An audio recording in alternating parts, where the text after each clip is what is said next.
হয়ে যায়, কোন আইনে বিক্রি হয়ে যায়, কোন সংবিধানে বিক্রি হয়ে যায়, এই আইন আমার জানা নাই। তবে আমি একটা কথা বলতে চাই, যেই জায়গা ব্যবসায়ীদের, সেই জায়গা ব্যবসায়ীদেরকে ফিরিয়ে দিতে হবে।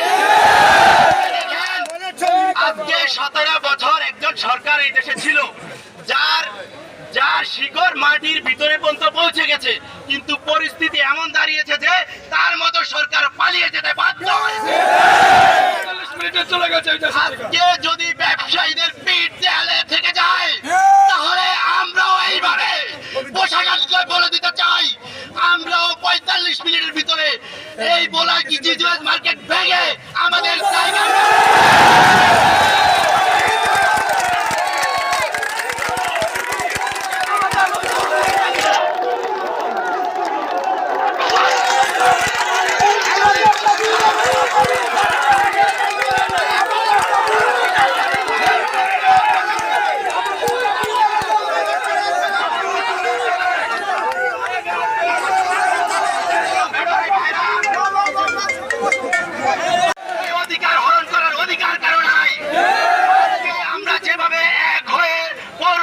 সামনে জড়ো হয়েছি।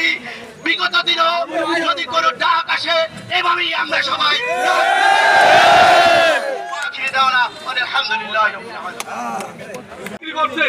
এটা কিভাবে মেনে নেওয়া যায়? তারপর আমরা মাইনে নিচ্ছি কিভাবে কি ওই মহিন সাহেবের কাছে বিক্রি করে, এটা কি কেউ দেন? যে দোকানদার অনেক ভাড়াটিয়া, অনেক দোকানদার, তাকে সংস্কার বা তাদের কি ক্ষতিপূরণ দেওয়া হয়েছে? আজকে আবার এই কাঁচা বাজার নিয়ে এরা কি ফুটবল যে মন চাইলাম না,